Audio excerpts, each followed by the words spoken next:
Muy buenas tardes, bienvenidos un día más a Todo es Geopolítica, bienvenidos al programa en el que les contamos, analizamos y repasamos todo lo que acontece en el tablero geopolítico en estos momentos, muy pendientes un día más de lo que sucede en Oriente Medio, pendientes del primer ministro israelí, Benjamin Netanyahu, desolla a Biden, desolla la presión internacional, dice que Rafah va a llegar muy pronto, algunos medios hablan de 48 a 72 horas para iniciar la invasión de Rafah. Pendientes de esto, vamos a mirar también a Rusia, vamos a hablar precisamente de ofensivas, esta famosa ofensiva por parte de Rusia que muchos vaticinan para finales de mayo, para principios de junio, que podría pues acabar con la resistencia ucraniana en un momento en el que siguen esperando la ayuda de Estados Unidos y además vemos avances prácticamente diarios por parte de Rusia, con el foco puesto tanto en Kharkov como en Chasiv Yar. Pendientes de todo esto, vamos a mirar también a Ucrania, en concreto ataques que están teniendo lugar en las últimas horas, en los últimos días. El foco está puesto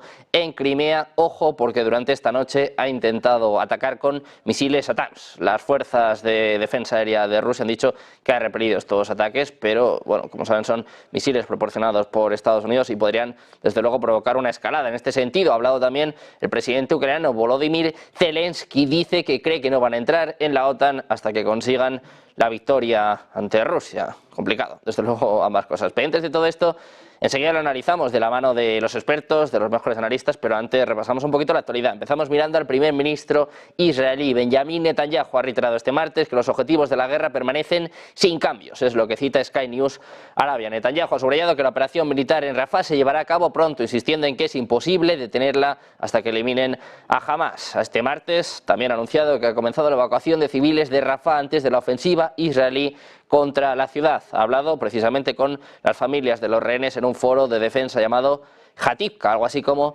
La Esperanza. Anteriormente, la radio militar israelí ha compartido que la invasión de la región podría ocurrir en las próximas 48 a 72 horas si no hay avances en las conversaciones sobre rehenes. Pendientes de esto, miramos también a Rusia. Les contamos que las tropas rusas tienen varias opciones tácticas para futuras ofensivas cerca de Avdiivka, pero aún no está claro dónde van a centrar sus esfuerzos. Hay dos opciones, una es seguir avanzando hacia el oeste, hacia su objetivo operativo declarado en Pokrovsk, y la otra es intentar avanzar hacia el norte para llevar a cabo posibles operaciones ofensivas cerca de Chasiv Yar. Seguimos viendo avances tácticos por parte de Rusia, tanto al noroeste como al suroeste de Avdiivka, y ahora tienen la oportunidad de elegir entre múltiples direcciones tácticas para futuras ofensivas precisamente cerca de Avdiivka, cerca de la ciudad que tomaron el pasado mes de febrero. Muy pendientes también de una posible ofensiva por parte de Rusia. Financial Times hablaba de finales de mayo, principios de junio, en lo que podría ser la ofensiva decisiva, la ofensiva final en este conflicto. Mirando a esto también estamos pendientes de Ucrania, de las Fuerzas Armadas ucranianas. Han lanzado un ataque con misiles ATACMS contra Crimea. Ojo, porque se lleva mucho tiempo hablando sobre esta cuestión, un posible sabotaje por parte de Ucrania, además utilizando misiles occidentales. Pues el propio presidente de la Comisión de Soberanía de la Cámara Pública de la Federación Rusa, Vladimir Rogov, ha confirmado esto. Ha explicado que se han activado los sistemas de defensa aérea en Sankov y Simferopol. Dice además que por la noche han combatido a las Fuerzas Armadas de Ucrania, que lanzaron un ataque con misiles contra la República de Crimea. Los sistemas de defensa aérea rusos se han activado tanto en Sankov como en Simferopol, es lo que ha escrito el propio Rogov en su canal de Telegram. Según los primeros datos, Ucrania ha utilizado varios misiles balísticos ATACMS para atacar la península. Precisamente, hablando de Ucrania, ponemos el foco ahora en el presidente ucraniano, en Volodymyr Zelensky. Cree que Ucrania no va a poder convertirse en miembro de la OTAN hasta que haya ganado la guerra con Rusia, es lo que está informando el medio European Pravda. Declaraciones de Zelensky en las que dice que cree que solo se podrán unir a la OTAN después de su victoria. Decía: no creo que la OTAN nos acepte mientras dure la guerra. Para algunos miembros es arriesgado y para otros simplemente hay escepticismo en la cuestión de unirse a la OTAN. Dice, como ya declaraba el propio secretario general, Jens Stoltenberg, es una cuestión de mayoría. La mayoría es una cuestión política. Dice que para que Ucrania sea aceptada dentro de la OTAN necesitan ganar en esta guerra con Rusia. Muchos temas sobre la mesa, el foco puesto en Oriente Medio, muy pendientes también de los avances por parte de Rusia, de esta ofensiva de la que también se lleva mucho tiempo hablando. Nosotros vamos a empezar a analizar todos estos temas, como siempre, de la mano de los expertos. Tenemos a Adrián Celaya, presidente de ECAE Group. También contamos con Eduardo Irastorza, experto, profesor en OBS Business School. ¿Qué tal? Eduardo, Adrián, muy buenas. Buenas tardes.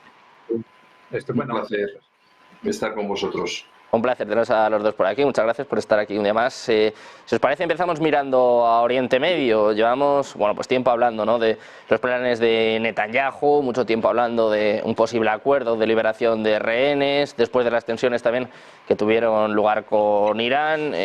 Claro, la presión internacional sigue en aumento, Adrián, pero parece que Netanyahu sigue a lo suyo. Llevamos mucho tiempo también diciendo, ¿es inminente una operación en Rafah?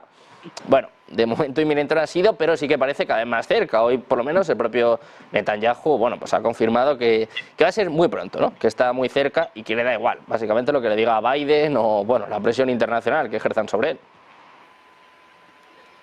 Bueno, yo creo que hay que tener en cuenta que detenerse, si no es algo muy temporal, y cualquier detención temporal es un riesgo de que esa temporalidad se vaya extendiendo en el tiempo, ¿no? Pero cualquier detención del proceso es un riesgo político muy alto para Netanyahu.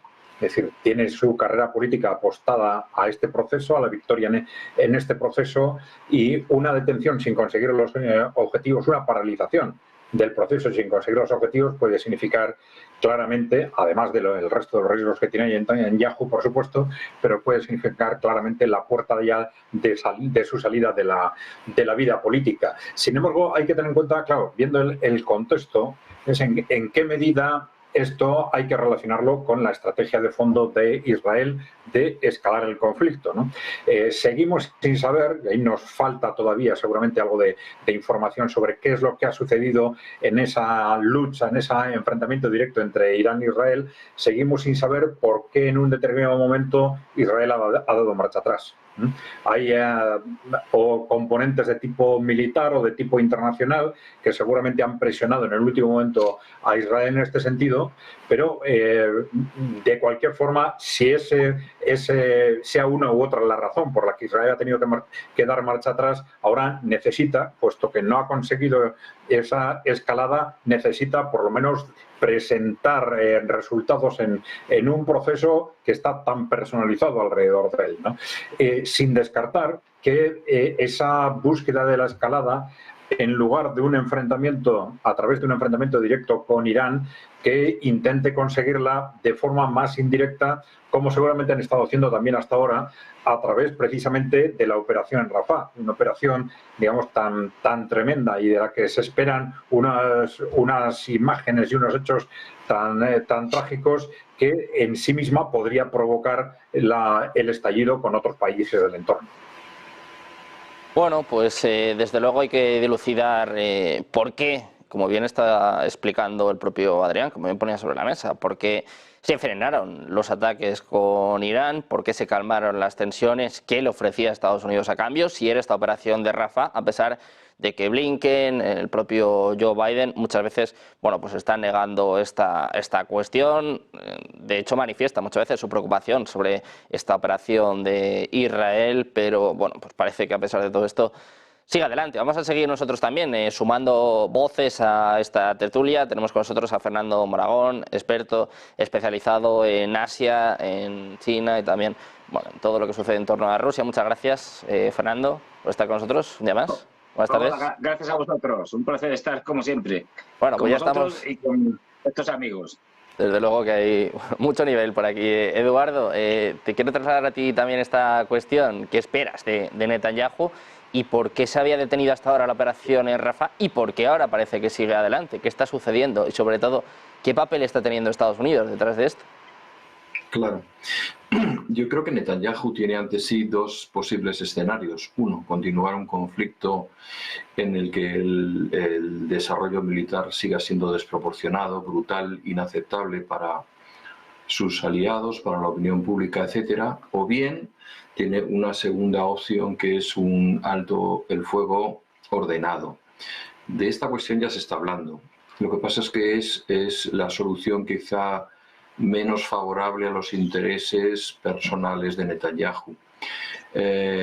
Continuar con el conflicto a un nivel desproporcionado, como lo hemos visto en los últimos meses, pues tendría un coste inaceptable para Israel. Incrementaría su aislamiento. El hecho de que recibiese el ataque de Irán, pues un poco volvió a generar una cierta afinidad o un cierto reconocimiento de que efectivamente Israel tiene la obligación de defenderse y actuar. Esto se podría venir abajo si la ofensiva sigue cobrándose cientos, miles de víctimas en Gaza. El alto el fuego, la organización de un parón en la zona, pues pasa indefectiblemente por la intervención de Estados Unidos, la intervención diplomática me refiero. Es el muñidor que tiene que hacer posible que esa situación se dé. Se ha estado hablando también de que Israel incluso estaba considerando la creación de campos de refugiados para las personas que sean sacadas de Rafah por la fuerza. Bueno, es triste que Israel recurra a este recurso, pero no es descabellado pensar que vaya a ser así. Por otro lado, Netanyahu tiene, y lo estamos viendo en muchísimos medios, unas grandes dificultades internas. Como muy bien ha señalado Adrián, no puede parar sin éxito. Netanyahu no puede parar la máquina si no vende un éxito, porque sus días, si no, estarían más contados de lo que están. Yo estoy seguro que Fernando incidirá, porque él es un firme creyente en los días contados de Netanyahu y en su fin, ¿no? Escalar el conflicto. Bueno, la verdad es que esto es un poco como la situación que tenemos hoy en España. No sabemos cuál es el límite, a dónde vamos a llegar, cuál es la posición que en el fondo moviliza al gobierno y en este caso, en el caso de Israel, a Netanyahu. ¿Cuál es el límite, ¿no? El límite son las estrellas, el límite es el gran Israel, del que algunos contertulios en este programa han señalado, ¿no? Israel quiere llegar mucho más allá, quiere llegar hasta el Éufrates, quiere generar un conflicto global que implique a todos y meta a Estados Unidos directamente en el conflicto. Bueno, eso no lo sabemos todavía. Lo cierto es que sí se han detenido hasta cierto punto esos golpes desproporcionados, desaforados del Sahel sobre la zona de Gaza. Hay que tener en cuenta otro actor importante, y es que Egipto también tiene mucho que decir, porque lógicamente hay que reubicar a esos palestinos, y los palestinos desde luego no van a estar muy por la labor de irse a campos de refugiados, o como ellos llamarían, campos de concentración, en una zona que no es su territorio, con lo cual se tendría que habilitar una zona en el Sinaí sin llegar a lo que son el canal, que es la frontera realmente natural de Egipto, la frontera estratégica y militar, en donde habilitar a la gente y donde esas personas recibieran una ayuda internacional que las mantuviese no solamente con vida, sino con expectativas de futuro. Bueno, pues precisamente sobre esto, sobre la cuenta atrás de Netanyahu, la presión a la que le están sometiendo, no solo a nivel internacional, porque bueno, se dice que Estados Unidos le presiona mucho, pero al final le consiente pues prácticamente todo, pero sobre todo a nivel interno, como bien decía Eduardo, por ejemplo, el propio Ben-Gvir, bueno, se califica al solo, ¿no? Sabemos que es uno de los más extremistas. Estaba hablando en los últimos minutos, decía que ya ha advertido al propio Netanyahu que no puede acordar un alto el fuego, no puede hacer un acuerdo imprudente. Dice, bueno, que ya está advertido y que en ese caso pues rompería la coalición. Claro, te quiero preguntar por esto, Fernando, ¿qué salida tiene Netanyahu, si es que tiene alguna? Pues difíciles, es decir, la verdad es que por un lado tiene una coalición que él gobierna, pero que la coalición de estos partidos ultraortodoxos le es fundamental al Likud y a él para mantener el gobierno, y que le están presionando, digamos, desde las posiciones de ultraderecha sionista, ¿no? O radicales, y amenazándole con que si no lleva hasta el final, digamos, la expulsión, no lo olvidemos, la expulsión, de eso se trata, de una limpieza étnica de los palestinos de Gaza, pues esto no, vamos, esto se rompe la baraja y vamos a elecciones. Si llevan a elecciones, Netanyahu, como hemos hablado muchas veces, pues es un cadáver político. Incluso podría terminar con sus huesos en las rejas, porque tiene un montón de demandas, y tanto a partir del 7 de octubre como anteriores. Además, por temas que van desde la corrupción hasta intentos de suprimir la Constitución o parte de la Constitución, sobre todo lo referente al Poder Judicial. Es decir, tiene realmente un panorama legal bastante nefasto y para él. Y claro, y no lo olvidemos, él también tiene el proyecto de echar a los... aunque no, bueno, sí, también lo dice, ya lo ha dicho varias veces, de echar a los palestinos de Gaza. Con lo cual, ahora, y además después de todos los meses que han pasado, se está viendo lo que desgraciadamente vemos también en otros escenarios, y es lo terrible que es cuando se produce un conflicto, un ataque, lo que sea, es decir, una guerra, da igual. Lo terrible es estas decisiones tomadas en caliente el primer día en el que Hamás atacó a Israel. Este es el origen del desastre. Es decir, me explico. Es decir, en el momento que tú llegas allí y dices, no, venga, vamos a responder, vamos a ocupar Gaza, vamos a acabar con Hamás, vamos a hacer... Al final estás prometiendo cosas que sabes que son imposibles de cumplir. El resultado es que al final pierdes. Aunque ganes todas las batallas dentro de Gaza, aunque ocupes primero el norte, luego Gaza, hagas una, digamos, entre comillas, limpieza de Hamás, pero luego digas que ahora nos queda Rafah, la propuesta esta que habéis señalado, que dice, bueno, que esto es absurdo, es decir, ¿qué vas a convertir? En Gaza lo vas a ocupar y luego vas a crear unos mini Gazas, por llamarlos así, por la geografía de Israel, porque no lo olvidemos, Israel es un estado pequeño, es decir, de muy pequeño tamaño, con lo cual el problema de fondo, para el que no hay solución, es decir, no hay solución desde el punto de vista de los ultraortodoxos israelíes, es que hay más de 2 millones de palestinos en Gaza y que no pueden hacer sus grandes proyectos estos mesiánicos y tal, de echarlos por ahí a Egipto. No puedes. Es decir, con lo cual eso al final te va a llevar a la derrota. Por muchas batallas que ganes, puedes ganar todas las batallas que quieras, es decir, pero te va a llevar a la derrota. Es igual que lo de Hamás. O sea, a Hamás le puedes debilitar mucho, hacerle mucho daño, pero eliminarlo completamente es imposible. Es decir, y todo esto se prometió en caliente, no lo olvidemos, el día 7 de octubre, diciendo que, bueno, se va a hacer de todo y tal. No olvidemos que también le están esperando a Netanyahu por el tema de los fracasos en cuanto a la vigilancia y la respuesta a ese ataque, que, bueno, se han pospuesto por el tema de la guerra, pero en el momento que la guerra se acabe, Netanyahu va a tener que responder por eso y tendrá que dimitir. O sea, eso lo damos por hecho porque la población israelí está muy descontenta. Igualmente está muy descontenta con el tema de cómo se ha llevado a cabo todos los procesos de, digamos, de intento de liberación de los rehenes.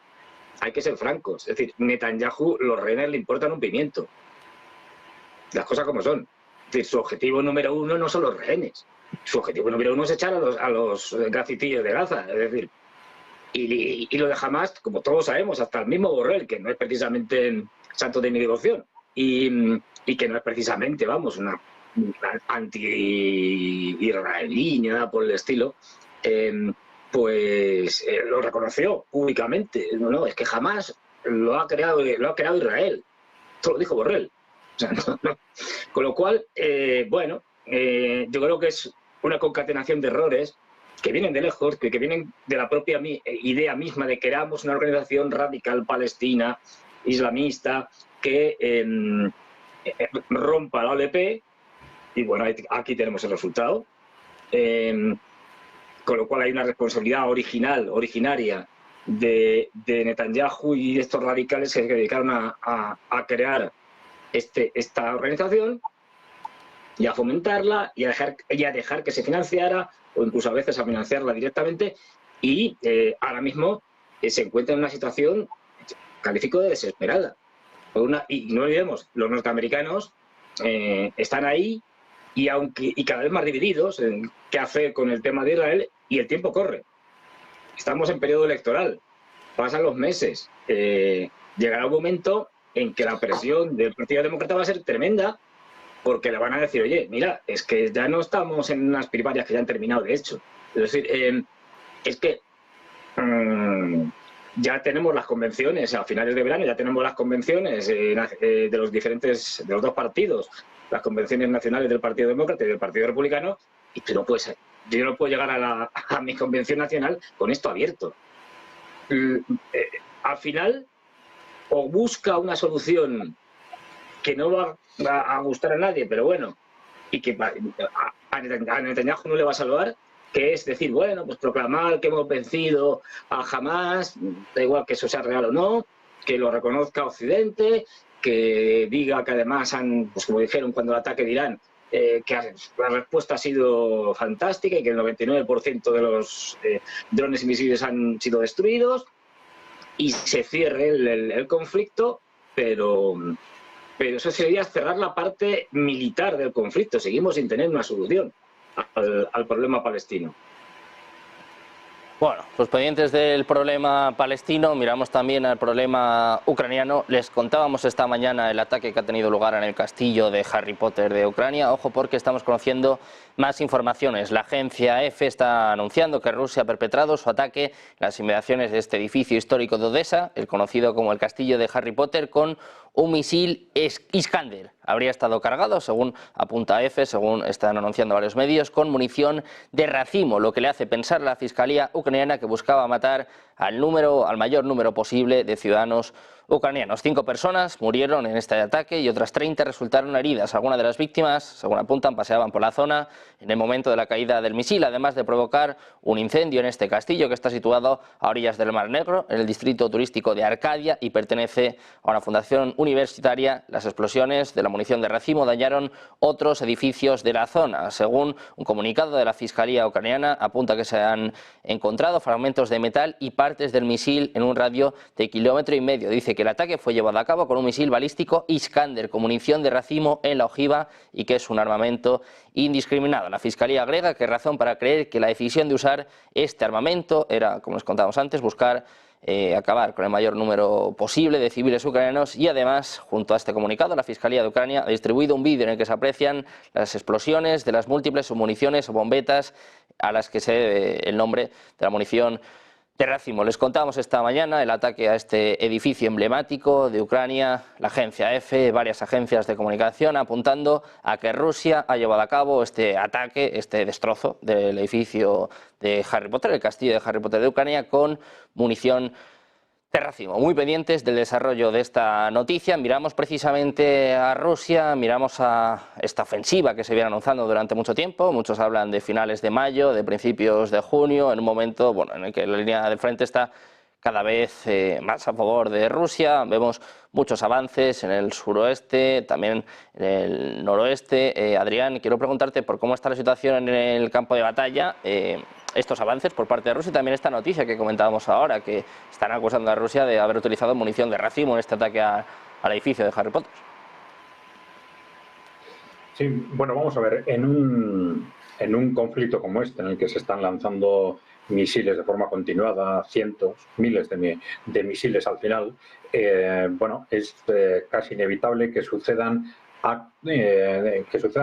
catástrofes de forma más o menos ocasional o más o menos repetida, ¿no? Pero yo creo que hay una trayectoria constante en la forma de actuar de Rusia en el sentido de perseguir exclusivamente objetivos militares. Esto no quiere decir que no haya ocasiones en las que esto no suceda y se deba perseguir, o en las que haya lo que se suele llamar víctimas colaterales. También hay que recordar que este instrumento de las bombas de racimo se empezó a utilizar por iniciativa de la OTAN, es decir, ninguna de las dos partes lo estaba utilizando y de pronto la OTAN decidió enviarle bombas de racimo a Ucrania, y a partir de ese momento pues Rusia casi se vio obligada a hacer lo mismo y ha empezado a utilizar munición de racimo a partir de ese momento. Yo creo que es una precisión importante. Pero bueno, sobre el hecho en concreto, pues bueno, vamos a ver si efectivamente se verifica, pero yo creo que a la hora de valorarlo hay que tener en cuenta efectivamente una línea continuada. Es decir, Rusia, al contrario de lo que ha venido haciendo Ucrania, que no ha venido discriminando entre víctimas civiles y y militares en los bombardeos, Rusia hasta ahora por lo menos ha sido tremendamente escrupulosa de apuntar exclusivamente a objetivos militares, ¿no? Bien, sobre cuál es la situación en el frente. Bueno, pues está continuando la tendencia de las últimas semanas, diría yo. Es decir, todavía no hay ninguna gran ofensiva con objetivos territoriales amplios por parte de Rusia, pero sí hay un avance cada vez más rápido, pero cada vez más rápido, que está relacionado con la desproporción creciente de fuerzas entre Rusia y Ucrania, ese debilitamiento progresivo del ejército ucraniano y ese fortalecimiento progresivo del ejército ruso. Y en este sentido, Rusia está aprovechando en distintas partes del frente puntos débiles para ir avanzando de forma progresiva, ¿no? Es cierto que más o menos todos los interlocutores están apuntando a que probablemente se producirá una gran ofensiva. Bueno, se está apuntando a junio, principios de junio, primeros de julio, algo por el estilo, ¿no? Pero bueno, el que esto suceda y cuándo suceda puede tener que ver en primer lugar con lo que suceda con los movimientos actuales. Es decir, desde un punto de vista táctico o conceptual, si se quiere, Rusia no tiene prisa. Es decir, mantener la situación actual corre a su favor. Corre a su favor en el sentido que hemos comentado: un ejército ucraniano que se va debilitando progresivamente, un ejército ruso que se fortalece progresivamente y, sin correr demasiados riesgos, está aprovechando y avanzando progresivamente todos los días 1 o 2 poblaciones nuevas, y aprovechar esa situación y esa dinámica le resulta extraordinariamente rentable a Rusia y con muy poco costo, ¿no? Probablemente, ya digo, desde un punto de vista conceptual, lo que le interesaría es seguir rentabilizando esa situación sin incurrir en grandes riesgos, como tiene una gran ofensiva territorial, que siempre tiene costes de destrucción de equipamiento y de pérdida de personas muy importantes, ¿no? Pero evidentemente hay razones políticas que sí le pueden llevar a Rusia a optar por una ofensiva territorial de este tipo, ¿no? Que pueden ser durante los próximos meses, pues por un lado el horizonte de las elecciones norteamericanas, y por otro lado ese horizonte que está generando el pánico en las élites europeas, bueno, europeas y norteamericanas, si se quiere, y que ese pánico está generando una serie de movimientos que son en parte amenazas y en parte movimientos reales cara a una escalada en el apoyo a Ucrania, incluso en la intervención directa, ¿no? Bueno, una estrategia de Rusia puede ser, en este sentido, que le puede interesar lanzar una gran ofensiva territorial durante ese mes de junio aproximadamente, precisamente para aprovechar esta coyuntura y antes de que desde Occidente, quizás por miedo a esas elecciones de noviembre, se decida pues tomar alguna medida desesperada o enloquecida cara a frenar el conflicto o a, de alguna forma, reequilibrar las fuerzas. Esto es bastante más complicado, pero bueno, es posible que encontrasen algún medio que hasta ahora no han encontrado para conseguirlo, ¿no? Otra cuestión es qué tipo de ofensiva sería, y está habiendo muchas especulaciones, pero muy posiblemente es posible que sea una ofensiva en varios puntos a la vez, teniendo en cuenta cuáles son las fuerzas en una y otra dirección y la dificultad que puede tener Ucrania para agrupamiento de armamento y agrupamiento de personas. A Ucrania le puede resultar muy, muy difícil tener que lanzarse a defender 2 puntos distintos por 2 posibles ofensivas que se lanzaran al mismo tiempo con este tipo de objetivos, ¿no? Entonces eso no habría que descartarlo, ¿no? Y por otro lado, ofensivas para ¿con qué objetivo final se está planteando? Bueno, a ver, un objetivo podría ser, en último término, llegar a la frontera natural del Dnieper, y otra referencia puede ser, digamos, desde una perspectiva de la seguridad estratégica de Rusia, el Mar Negro y las zonas rusófonas en general, ¿no? Pero vamos a ver, analizando de fondo esta cuestión, y esto es algo que no les gusta, no les va a gustar a ninguna de las 2 partes en conflicto, nosotros creemos que el objetivo último de Rusia no es ni siquiera Kiev, ¿no?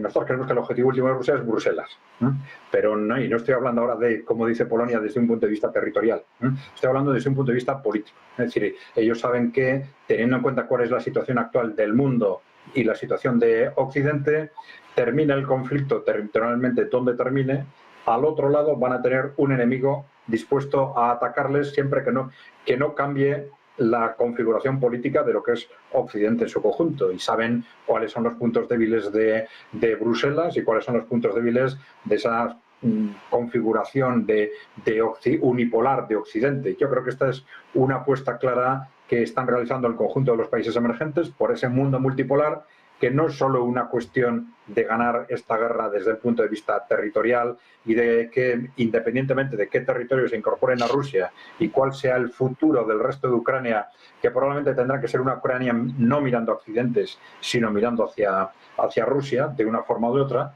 pero está claro que al final hay un objetivo político, hay un objetivo de enfrentarse directamente, políticamente digo, a Bruselas, y que muy posiblemente el conflicto, que ya está abierto desde el año 2022, no termine hasta la caída de esa, vamos a llamarle, estructura a la que llamamos Unión Europea. Bueno, pues pendientes del fin de Bruselas, como bien decía Víctor Orbán, más allá de Polonia hay muchos apuntando a Bruselas. También hay que recordar que, claro, si esta ofensiva tiene lugar en junio, precisamente coincidiría con las elecciones europeas, lo que sería, bueno, pues un golpe encima de la mesa, ¿no?, por parte de Vladimir Putin. Eduardo, quiero trasladarte esta misma cuestión. ¿Cómo ves una ofensiva por parte de Rusia, teniendo en cuenta todos los avances que estamos viendo en las últimas semanas? Prácticamente vamos a una aldea por día y sobre todo pues prácticamente avances en todos los frentes. ¿Hasta dónde crees que va a llegar Rusia? Y también si crees que va a haber realmente o no una ofensiva. Yo creo que no es descartable de ninguna manera una gran ofensiva rusa en este verano, antes del verano, iniciarse, ¿verdad?, con el solsticio. ¿Por qué? Pues porque realmente estamos en un punto en el que las ayudas que ha prometido Occidente se pueden empezar a hacer efectivas no tan pronto como el verano, o sea, operativas, por decirlo de alguna manera, sino en el otoño. Por lo tanto, a quien le toca jugar esta mano es a Rusia. Rusia para ello tiene tres frentes. Tiene un frente que ya ha señalado con este ataque al castillo llamado de Harry Potter en Odessa. De acuerdo, que es el frente del Mar Negro. Lógicamente ahí están sus intereses estratégicos, está la perla de Ucrania para ellos, que es Crimea, lógicamente, el territorio emocional y económicamente más unido a Rusia. Voy a hacer un pequeño paréntesis. El bombardeo de racimo sobre el castillo de Harry Potter. Hay que tener en cuenta una cosa. Una bomba de racimo no es un misil destructivo que echa abajo un edificio emblemático de una ciudad. Es una llamada de atención. ¿Estoy buscando bajas personales? Indudablemente. Si no, no la tiro. Pero tampoco estoy buscando la destrucción de ese edificio. ¿Por qué? Porque hay un aspecto que hay que tener muy en cuenta antes de volver a los otros dos frentes, y es que desde el principio Rusia se ha planteado este conflicto como una guerra civil. Una guerra civil en la cual cualquier daño que genere en las infraestructuras de Ucrania se lo está dando a sí mismo. Ahí me recuerda un poco la guerra civil española, cuando le decían a Franco, los nacionales, vamos, empujemos, destruyamos, y dice, cuidado, cuando acabe la guerra todo será nuestro, esto es España, esto es España. Yo recuerdo incluso el último mensaje de guerra, que era, en el día de hoy, cautivo y desarmado el Ejército Rojo, han alcanzado las fuerzas nacionales los últimos objetivos militares, es decir, los objetivos prioritarios de Rusia son los mismos que tuvimos aquí hace tanto tiempo, ¿no? Militares, sobre todo. No se trata de un ejercicio de devastación. En ese sentido, pues hay que considerar los medios que pone en juego. Y de alguna manera Rusia, y lo señala Adrián, siempre han ido un poco a remolque de las escaladas armamentísticas que señala la OTAN. Si tú tiras bombas de racimo, yo no me quedo atrás. Si tú haces esto, yo no me voy a quedar atrás, ¿no? De alguna manera, quien está marcando un poco el paso del nivel esfuerzo y medios militares que se están poniendo en juego es Ucrania, bueno, los aliados de Ucrania. Ucrania es el elemento intermedio que hace el trabajo, ¿no?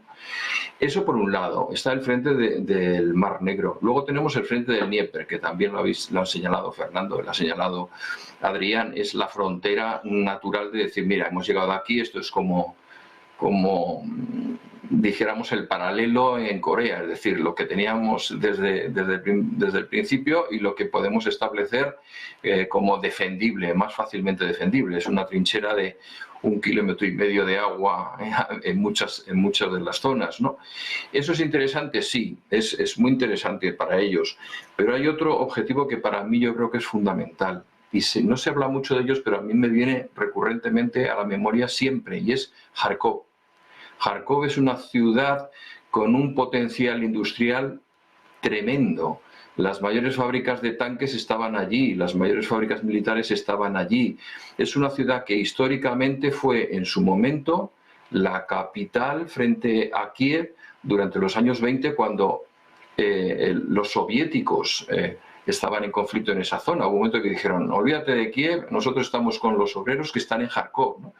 Es una ciudad que ha tenido 3 batallas en la Segunda Guerra Mundial, que ha desangrado no solamente a Ucrania, sino a Rusia. Han muerto millones de rusos para expulsar de la zona más fértil y del frente más duro. No lo olvidemos, a veces pensamos Leningrado, Moscú, tal.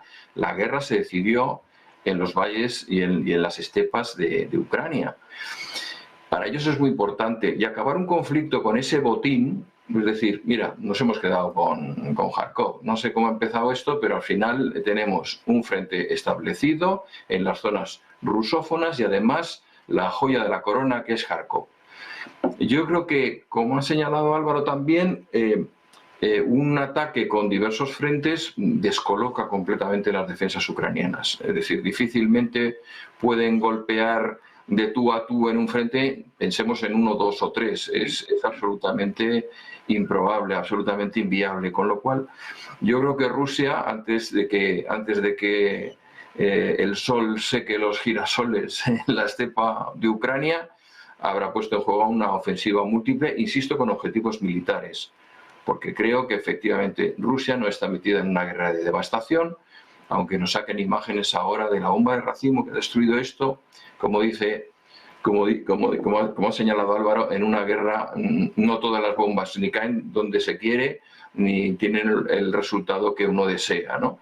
Con lo cual, pues sí, coincido con ellos en que va a haber un conflicto, y un conflicto grande, precisamente porque el pulso está en un momento en el que puede colapsar el ejército ruso, es decir, que un día a otro se desmorone como Italia en el frente del Isonzo. Recordemos en la Primera Guerra Mundial que un día para otro ¡bum!, se viene abajo, ¿no? Eso puede ocurrir, y yo creo que eso es lo que va a intentar Rusia. Pues precisamente hablando sobre esta ofensiva, un poco, bueno, pues los puntos a tener en cuenta, los frentes que se pueden abrir, Fernando, quiero preguntarte un poco por cómo está la situación en el campo de batalla, y también se está leyendo en las últimas horas que Rusia ha retomado el control de Rogozhine. Llevamos mucho tiempo también hablando sobre esta localidad, que parece que ya ha vuelto también a control ruso. Fue precisamente uno de los pocos éxitos, ¿no?, que tuvo la contraofensiva ucraniana el año pasado. Pues así es. Primero, 2 palabras. Bueno, en mi caso lo de 2 palabras es simbólico, metafórico, pues siempre son más, pero bueno. 2 palabras sobre el famoso castillo de Harry Potter.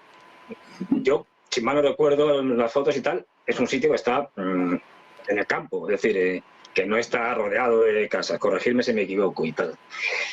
Y bueno, esto es lo que nos han contado las fuentes ucranianas o el gobierno ucraniano, que sea, bueno, que no es que tenga especialmente mucha credibilidad.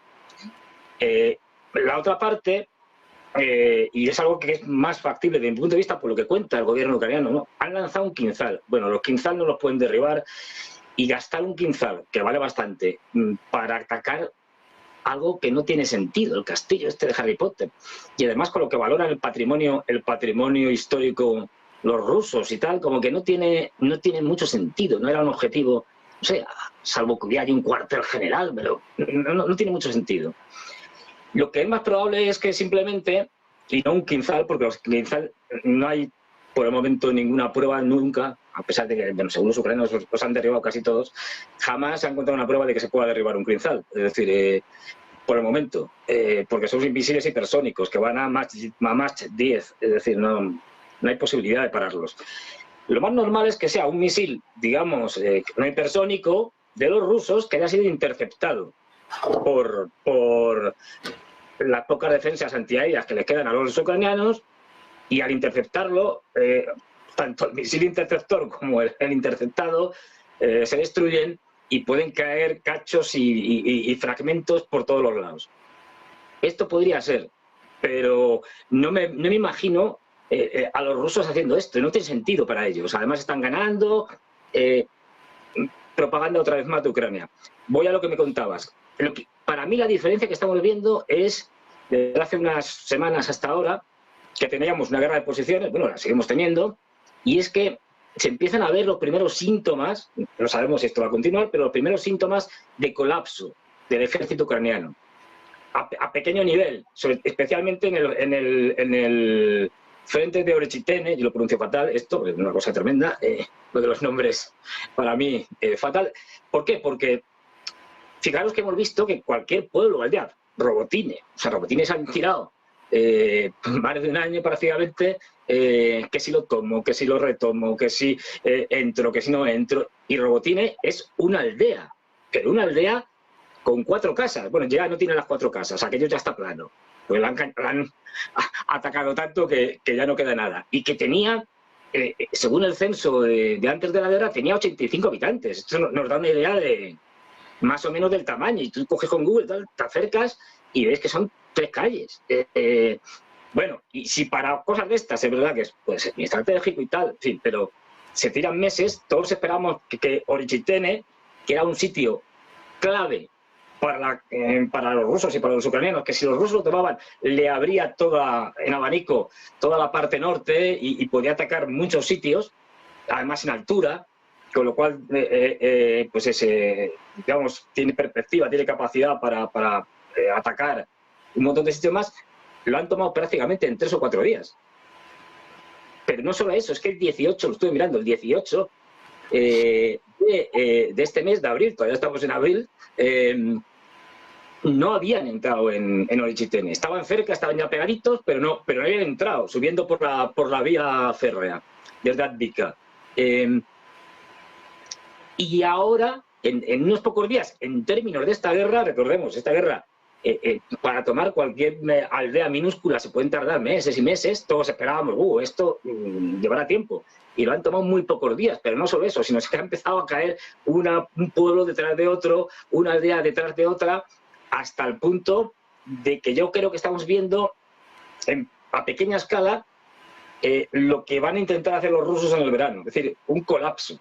Porque no solo ha sido que los rusos se han puesto muchas tropas o lo que sea, no, es que las tropas ucranianas han salido corriendo. De ahí el famoso momento en que salen corriendo de Orechitene porque no tienen munición, básicamente. ¿Qué hacemos aquí? ¿Tirar piedras? Pues no.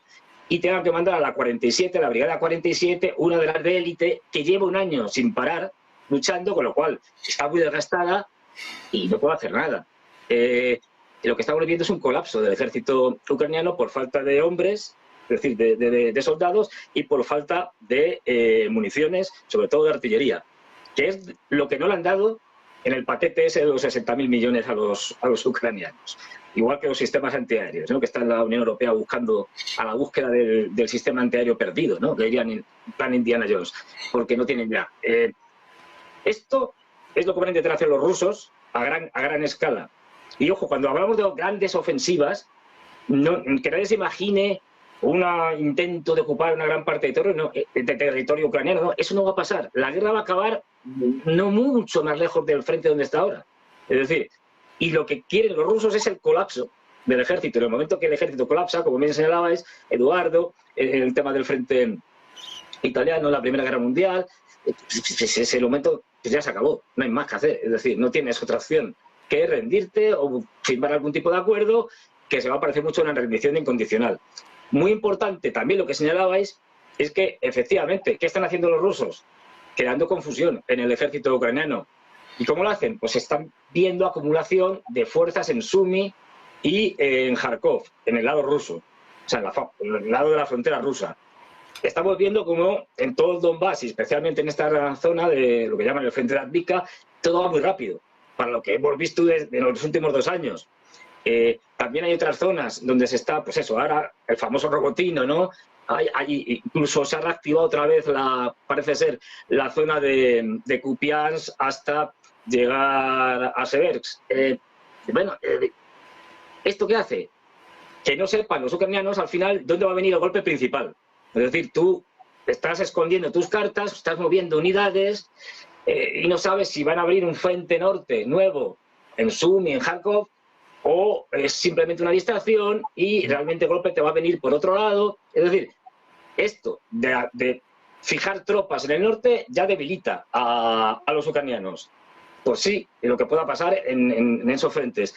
Y luego, el que no sepas dentro de la zona actual del frente, vamos, lo que es el frente, se atacan por ahí, ¿cuál va a ser el golpe principal? Esto les tiene ahora mismo desconcertados y están incluso ya reconociendo, aunque sea también para pedir armas, que si no les dan cosas útiles, esto lo van a perder, y lo van a perder ya. Entonces, los rusos vienen acumulando tropas y unidades, y yo creo que hay una fecha clave, que es que hasta el día 21 no van a hacer nada especial. Están haciendo ahora, vamos. Es decir, seguir machacando y avanzando en aquellos sectores en los que se está empezando a derrumbar el ejército ucraniano. Digo el día 21 porque ahí sabremos si el señor Zelensky pasa a ser un señor normal y corriente, como establece la Constitución ucraniana, o decide por gracia de sí mismo seguir como presidente de manera inconstitucional. A ver cómo nos venden esto en la Unión Europea, va a ser muy divertido. Y no sabemos tampoco si dentro del establishment de Ucrania va a haber contestación. Van a haber algunos militares que van a decir, por ejemplo, no, oiga, usted ha terminado, que se ponga quien le corresponde, que sería el presidente de la Rada, del Parlamento ucraniano, hasta que haya unas elecciones presidenciales, cuando sea. Es decir, los rusos van a esperar a ver qué pasa ese 21, 22, 23, en esos días, y luego sí, yo creo que en verano van a golpear con mucha fuerza, un golpe seco, contundente, no en profundidad, seco, para romper la línea, y a partir de ahí un efecto dominó. Y todo apunta a que seguramente lo pueden conseguir. Y claro, ahí le hacen un regalo a Biden envenenado, desastroso para su campaña, porque no olvidemos, empezamos diciendo que esto era un conflicto existencial para Rusia, pero es que ya también es un conflicto existencial para la OTAN. No solo para Ucrania, claro, sino para la OTAN. Una derrota en el terreno, digamos, en el campo de actuación para el que se creó la OTAN, contra un enemigo menos fuerte que lo era la Unión Soviética, es la deslegitimación total de la OTAN. Es decir, no sois ni para lo que fuisteis creados. Es decir, estaríamos seguramente ante el final de la OTAN, y eso arrastraría a la Unión Europea. Porque no me lo olvidemos, desgraciadamente la Unión Europea se ha convertido en el brazo financiador de la guerra en Ucrania. Sus consecuencias también son existenciales. De ahí que estemos viendo a los líderes europeos decir este tipo de barbaridades, como Macron, de que se lleva 20.000 hombres, no sé qué y tal, todos muy preocupados. ¿Por qué? Porque se les acaba la OTAN. Y es más importante la OTAN para Europa que para los propios norteamericanos, que ven Europa como una pieza importante, pero una pieza más en su juego por sostener la supremacía mundial, como el Japón, como lo pueden ser sus aliados anglos de Australia o de Nueva Zelanda, como puede ser Corea del Sur u otros países. Es decir, los norteamericanos no tienen problemas si les conviene sacrificar el peón de Europa, pero los europeos, evidentemente, para nosotros sería un desastre sin precedentes, aparte de, bueno, en fin, de todo lo que supondría de crisis económica, etcétera. Es existencial. Ahora mismo lo que se está jugando no solo es la victoria de Rusia, que se da por descontado, sino la derrota de la OTAN y su posible desaparición. Adrián, precisamente sobre este tema hablabas tú en una de tus últimas intervenciones, lo que sería o lo que supondría esta derrota para la OTAN. Precisamente Zelensky decía, bueno, ha admitido, ¿no?, en las últimas horas, después de que ayer viajara el secretario general de la OTAN, precisamente Jens Stoltenberg, que estuvo ayer en Kiev, decía Zelensky que hasta que no logren una victoria con Rusia ve muy difícil que entren en la OTAN. Está complicado, ¿no? Las dos cosas, además, ¿eh? Sí, evidentemente. Vamos a ver, el que mientras no consigan la victoria puedan entrar en la OTAN, pues eso tiene una lógica evidente porque significaría que meterá a la OTAN en la guerra de forma directa. Algo que tampoco es descartable, teniendo en cuenta el grado de desesperación y de pánico que hay en las élites europeas, ¿no? Y que se adopte alguna medida a través de la cual pues, bueno, la OTAN, entrando Ucrania o no dentro, pues acabe entrando directamente en la guerra, ¿no? Pero claro, desde el punto de vista que lo plantea Zelensky, lo lógico es decir, bueno, pues en principio cuando ganéis la guerra y seáis un Estado soberano, entonces os vamos a proteger para, a partir de ese momento, entrando dentro del bloque, pues quedar protegidos por nuestra cobertura, ¿no? Pero claro, esto también es pura especulación, evidentemente. Pero claro, el fin de la guerra puede terminar, mientras dure la guerra, las consecuencias son evidentes. La OTAN entra en un enfrentamiento directo con Rusia. Cuando termine la guerra, claro, la guerra puede terminar con una derrota de Ucrania o con esa hipotética victoria de Ucrania también.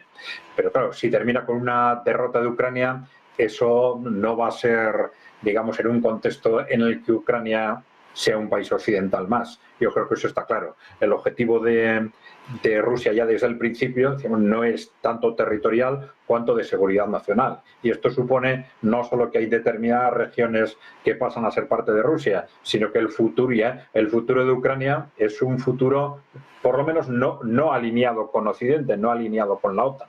Es decir, esa derrota de Ucrania supondría la imposición de qué territorios se incorporan a Rusia y también de cuál es el estatus futuro de la Ucrania restante, ¿no?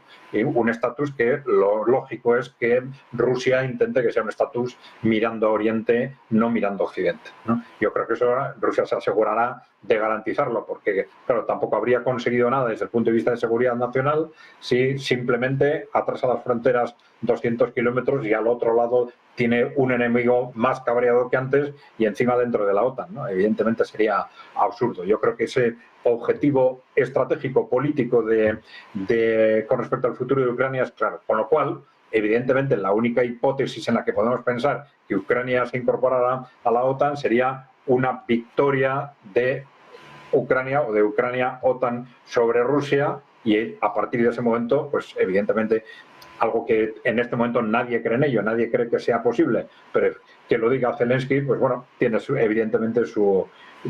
evidentemente su lógica. Durante todo el contexto de guerra, por muy perdida que esté una guerra, los líderes tienen que apelar constantemente a la posibilidad de victoria. Y ese es el contexto en el que se mueve Zelensky sin ninguna duda, ¿no? Pues por este contexto te quiero preguntar, Eduardo, para terminar, la posición de Zelensky, también, bueno, pues este mensaje que lanzaba, ¿no?, que cree que no van a poder entrar en la OTAN hasta que terminen con este conflicto, decía con una victoria. Sí, yo antes de contestar a la pregunta quería señalar algo a propósito de lo que ha dicho Adrián, ¿no? Y es que el entrenador siempre va a decir que tiene una opción de victoria. O sea, aunque nadie crea más en el equipo de que puede ganar, pues tienes que salir y decírselo a todo el mundo. Eso es obvio. Yo creo que efectivamente Ucrania no entraría jamás, ni de casualidad, en la OTAN, sino viene con una carta de recomendación en forma de aparente victoria parcial o de algún otro tipo, lo cual esto aleja bastante la posibilidad de que entre. El drama de Ucrania, yo creo que no es que pierda la guerra, es algo que ya, como habéis señalado, casi se da por descontado. El drama de Ucrania es que también pierda la paz, porque va a haber muchos países, Polonia, Bulgaria, Eslovaquia, Hungría, etcétera, que van a tratar de sacar su ventaja de este totum revolutum que se está formando. Recordemos que Ucrania no es un país con unas fronteras definidas. Hay una serie de países ahí, ¿verdad? En la zona Polonia tampoco lo fue. Incluso ambos han llegado a desaparecer en algún momento de la historia. Yo creo que es muy difícil que un país tan poco homologable democráticamente como es Ucrania en este momento tenga una carta favorable a la hora de negociar con el resto de Europa su incorporación, no solamente militar, sino también y sobre todo la que más le preocupa, que es la económica, su incorporación a la Unión Europea. Difíciles tiempos para Ucrania, insisto, no solamente puede perder la guerra, que es lo más probable, sino que tiene que pensar ya en ganar la paz, y eso tampoco lo tiene nada fácil. Bueno, pues así está la situación en Ucrania. Os doy las gracias a los tres un día más. Adrián, Fernando, Eduardo, muchísimas gracias por estar con nosotros, compartir y explicar lo que sucede en el programa Geopolítico. Muchas gracias, muy buen día. Gracias a vosotros. Un placer, Un placer, muchas gracias a los tres. Nosotros seguimos pendientes de más actualidad económica, geopolítica, de traerles todas las últimas horas, el mejor análisis. Una pausa, seguimos con toda la información, la mejor programación en Negocios Televisión.